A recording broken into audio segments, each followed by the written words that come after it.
Hello বন্ধুরা, আশা করছি সকলে ভালো আছেন, সুস্থ আছেন। তো আজকে আমি কিন্তু একটা অন্যরকম জায়গা, আজকে আমি মাঠ এসেছি। আপনাদেরকে আগের ব্লগে দেখিয়েছিলাম যে মাঠে কিরকম জল ছিল, প্রচুর জল ছিল, একদম খাল জমিগুলো সব ডুবে গিয়েছিল।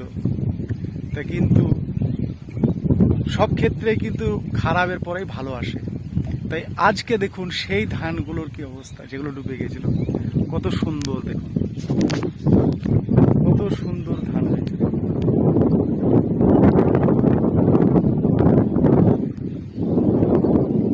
পুরো মাঠ একদম সবুজে ভর্তি, একদম চারিদিকে যেদিকে তাকাবেন শুধু ধান, ধান ক্ষেত, সবুজ চারিদিকে, মনোরম পরিবেশ। আপনাদেরকে দেখায় আকাশ কি সুন্দর হয়ে আছে আজকে, মেঘলা মেঘলা আকাশ, আর সূর্যের দেখা নেই।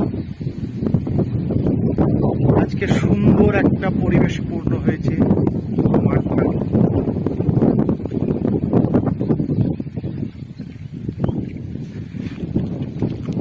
কি সুন্দর,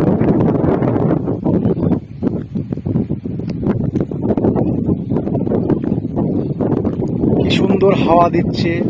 হাওয়াতে ধান খেতে, ধানের জমিতে সবুজ ধানগুলো কিরকম নড়ছে দেখুন হাওয়াতে।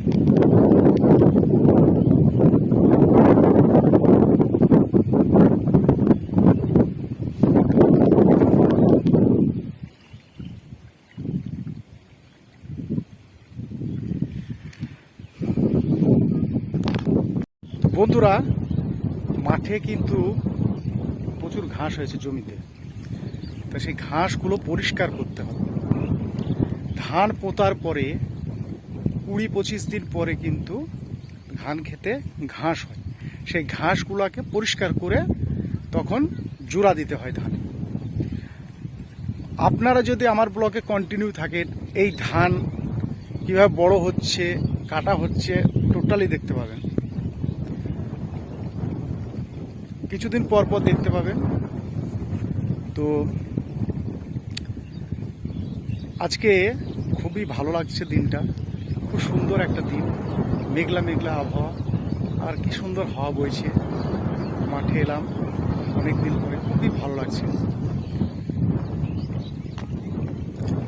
আমাদের মাঠের মোটরের পাইপটা ফেটে গেছে, ওই জন্য পাইপটা ফেটে গেছে, ভেতর থেকে জল বেরোচ্ছে, দেখাচ্ছি আপনাদেরকে।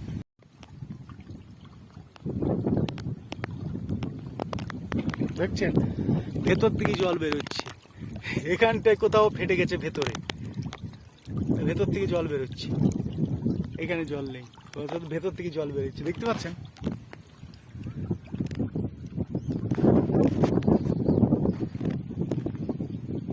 আমাদের আজকে লোক আছে, তারা ঘাস পরিষ্কার করছে জমিতে।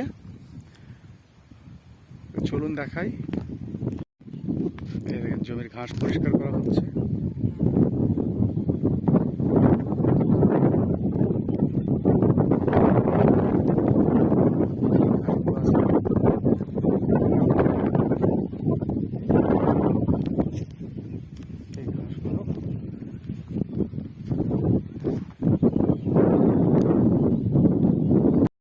এই ঘাসগুলো পরিষ্কার করা হচ্ছে, পরিষ্কারের পরে এই জোড়া আছে, এই জোড়া দেওয়া হবে,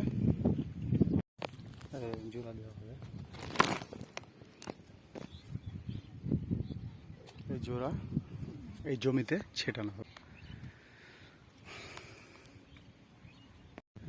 ধান যখন লাগায় তখন একবার জোড়া দেয়, আবার ঘাসগুলো জমি থেকে তুলে আবার জোড়া দিতে হয়, কারণ জমিতে ঘাসগুলো থাকলে জোড়া নষ্ট হয়ে যাবে, জমিতে ঘাসগুলোতে জোড়াগুলো যে এগুলো খেয়ে নেবে, ওই জন্যে ঘাসগুলোকে পরিষ্কার করে জোড়া দিতে হয়।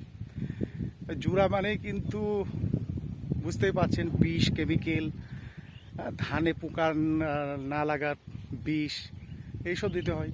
সেই সব ধান আবার মিলে যায়, মিলে গিয়ে আবার সে পালিশ করে দিয়ে। আমাদের তো সব ভেজাল খাচ্ছি, খেয়ে বিভিন্ন রকম অসুখ হচ্ছে আমাদের, কিন্তু উপায় নেই।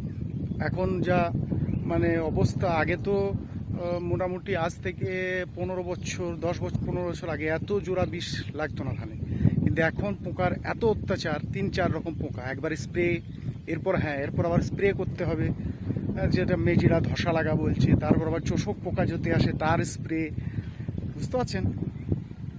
খরচও প্রচুর আছে, কিন্তু কেমিক্যাল এখন প্রচুর যাচ্ছে, আর সেই সব কেমিক্যালই আবার আমরা খাচ্ছি। কেন বুঝতে পারছেন কি খাচ্ছি আমরা, কিছু করার নেই, সবই এইভাবেই চলতে হবে। চলুন ঘাসগুলো পরিষ্কার করা হোক।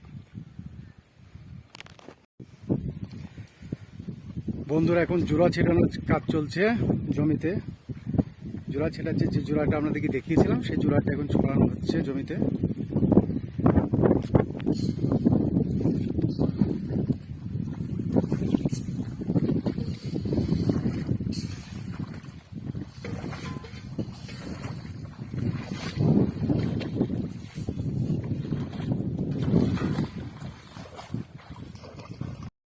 বন্ধুরা, জোড়া ছেটানো হয়ে গেল, এখন বাজে দুপুর 12:30।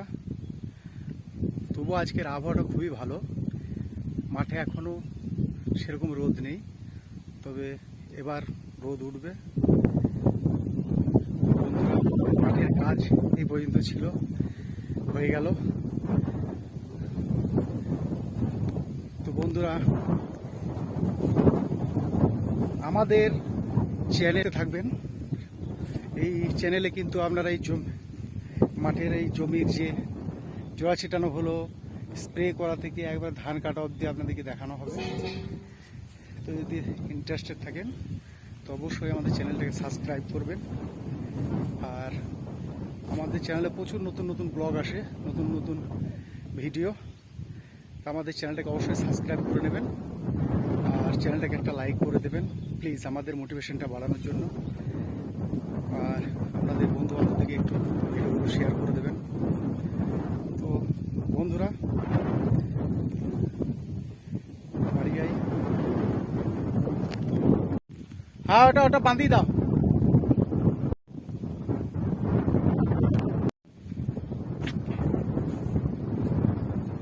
হ্যাঁ, এই বানটা বাঁধিয়ে দাও।